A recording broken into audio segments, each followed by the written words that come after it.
Hello students, नमस्कार।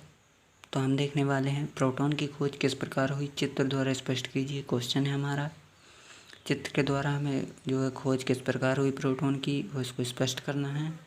तो proton की खोज सन 1886 में गोल्डस्टीन ने की थी। यह ओल्ड है, जो है नोट्स जो है ओल्ड हैं बहुत ही, इसलिए थोड़ी सा उल्टा सीधा लिखा है यहाँ पर, लेकिन कोई बात नहीं, समझने में आसानी होगी। अतः परमाणु में यदि कोई ऋणावेश कण है तो उसमें यहाँ पर यह बात ध्यान देने योग्य है, परमाणु विद्युत रूप से उदासीन होता है। चलिए इसको समझते हैं कैसे उदासीन होता है आखिर। जैसे कोई भी वस्तु है, ठीक है, तो वह किस अणुओं से मिलकर तो बनी होगी, ठीक है, अणुओं से। और अणु किससे मिलकर बनता है? परमाणु से। और परमाणु किसके होंगे? किसी तत्व के होंगे, जैसे hydrogen, helium, lithium, beryllium, boron, carbon, nitrogen, oxygen, इस प्रकार किसी के भी होंगे, ठीक है। तो परमाणु होंगे, ठीक है। यदि यह क्या है? उदासीन होता है, ठीक है। सीधी सी बात है, प्रत्येक जो सब्सटेंस होता है वह उदासीन होता है, जो कि यहाँ पर आप नीचे देख सकते हैं, इस प्रकार यहाँ पर लिखा हुआ है, विद्युत रूप से उदासीन होता है। अब उदासीन तो होता है, वो तो हमें भी पता है, परंतु कैसे होता है?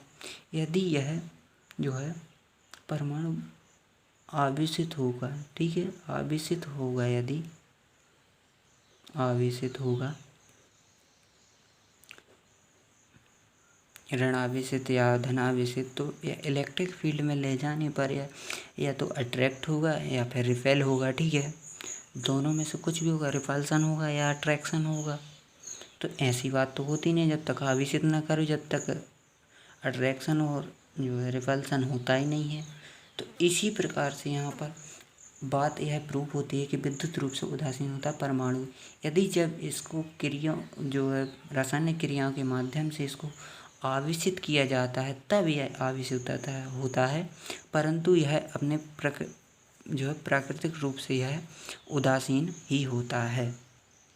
तो आप इस प्रकार से समझ सकते हैं, यदि यह आवेशित होगा तो यह इलेक्ट्रिक फील्ड वगैरह में कोई भी वस्तु जाने पर यह रिपेल होगी या अट्रैक्ट होगी, दोनों में से कोई भी होगी, दोनों में से एक कोई ना कोई एक क्रिया होगी।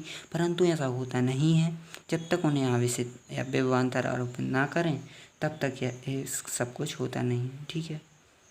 जब तक इनके ऊपर कोई क्रिया न की जाए तब तक यह वस्तु आवेशित नहीं होगी। चलिए विभव भी समझते हैं, या फिर प्लस विभव और माइनस विभव क्या है। जैसे हमने इस वस्तु से इलेक्ट्रॉन निकाल लिए, ठीक है, इलेक्ट्रॉन निकाल लिए, तो यह क्या होगी? प्लस आवेशित होगी, ठीक है, धन आवेशित जिसे कहते। और यदि हमने इसको इलेक्ट्रॉन दे दिए तो यह क्या होगी? ऋण आवेशित होगी, ऋण आवेशित, ऋण आवेशित। तो जो है परमाणु विद्युत रूप से उदासीन होता है, ठीक है। चूँकि जो है इलेक्ट्रॉन की खोज कितने में हुई थी? 1806 में, ठीक है। और ये कितने में हुई? प्रोटॉन की 1886 में। तो उन्हें पता था कि ऋणावेशित कण जो कि खोज कर लिया गया है, जिसका नाम इलेक्ट्रॉन रख दिया गया, ठीक है, इलेक्ट्रॉन रख दिया गया।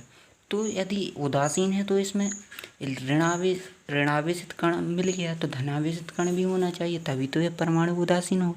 तो इसी तर्क के आधार पर, ठीक, अतः परमाणु में यदि कोई ऋणावेशित कण है तो उसमें धनावेशित कण भी होना चाहिए। यही तर्क लगाया किसने? गोल्डस्टीन ने। तो उसमें धनावेशित कण भी होना चाहिए। इसी तर्क के आधार पर गोल्डस्टीन ने विसर्जन नलिका का प्रयोग, जो मैंने प्रयोग बताया इलेक्ट्रॉन की खोज वाला, वह प्रयोग जो है पुनः दोहराया गया, ठीक है। इन्हें किसने दोहराया? गोल्डस्टीन ने पुनः दोहराया और देखा कि कैथोड किरणों के निकलने के कुछ बाद एनोड से भी एक प्रकाश पुंज निकलता है, जिन्हें एनोड किरणें कहते हैं। ये किरणें धनावेशित कणों से मिलकर बनी होती हैं, जिसे प्रोटॉन कहते हैं, कणों को, ठीक है, प्रोटॉन कहते हैं। तो वही प्रयोग है, फिर से मैं बता रहा हूँ आपको। तो यहाँ पर जो है कैथोड किरणें इस साइड निकलती है, ठीक है, परंतु जो एनोड किरणें कहलाते हैं प्रोटॉन वाली, ठीक है, जो प्रोटॉन से बनी होती हैं, वो इस प्रकार निकलती हैं। पहले ये निकलेंगी इस साइड वाली, फिर थोड़ी देर बाद इस साइड से निकलते हैं, ठीक है। यह प्रोटॉन से जो धनावेशित कण होते हैं, यह ऋणावेशित जो है इलेक्ट्रोड या कुछ भी कहें, कैथोड पर जो है कैथोड की ओर जो है अट्रैक्ट होती हैं। तो इस प्रकार से इस साइड निकलती हैं, एनोड किरणें इस साइड जाती हैं, परंतु कैथोड किरणें इस साइड जाती हैं, रिपेल होते हैं इनमें। इलेक्ट्रॉन यहाँ पर जैसे होंगे और यहाँ पर ऋण आवेशित है, तो यहाँ से हमें रिपल्सन मिलेगा। तो इस साइड जो है कैथोड किरणें निकलेंगी और परंतु यहाँ पर प्लस है और प्रोटॉन से मिलकर बनी होती है एनोड किरणें, तो यहाँ पर रिपल्सन होगा तो इस साइड आएंगे, ठीक है। तो यह होगी एनोड किरण। और इनका जो प्रत्येक कण है जो प्रोटॉन से बना होता है, इनका एनोड किरणों का, ठीक है। तो यही प्रयोग है। तो आप इस प्रकार देख सकते हैं, यहाँ पर प्लस है, ठीक, यहाँ पर प्लस है, यहाँ पर माइनस है, यहाँ पर चाहे तो कुंजी के मान सकते हैं, ठीक है, कुंजी के मान सकते हैं। तो इस प्रकार था प्रयोग। यहाँ पर प्रोटॉन का आवेश है और यहाँ पर इस प्रकार से आवेश है, ठीक है, इस प्रकार, ठीक है। यह आवेश हो गया और द्रव्यमान हो गया, ठीक। यहाँ पर भरी होती है गैस और इसका जो है दाब होता है 0.01 मिलीमीटर दाब, ठीक है। यहाँ पर यह लिखा है, यह कैथोड है, यह एनोड है। गैस होती है, उसमें इलेक्ट्रॉन प्रोटॉन होंगे क्योंकि परमाणु में इलेक्ट्रॉन प्रोटॉन होते हैं, ठीक है। तो इलेक्ट्रॉन इस साइड भागेंगे और प्रोटॉन इस साइड भागेंगे। तो इलेक्ट्रॉन निकल कर इस साइड भागते हैं तो किरणें निकलती हैं, उन किरणों को हम कहते हैं कैथोड किरणें। और प्रोटॉन इस साइड जाते हैं ऋण की ओर, क्योंकि अट्रैक्ट होते हैं, आकर्षण जिसे बोलते हैं हम, आकर्षण। तो इस साइड जो है हमें इलेक्ट्रॉन जाते हुए दिखते हैं, जो किरणें होती हैं इस साइड जाती हैं कैथोड किरणें, और एनोड किरणें इस साइड जाती हैं, ठीक है। तो आप यहाँ से इसका स्क्रीनशॉट ले सकते हैं और अपना नोट्स बना सकते हैं। नोट्स अपने बना लीजिए ताकि परीक्षा में आसानी हो।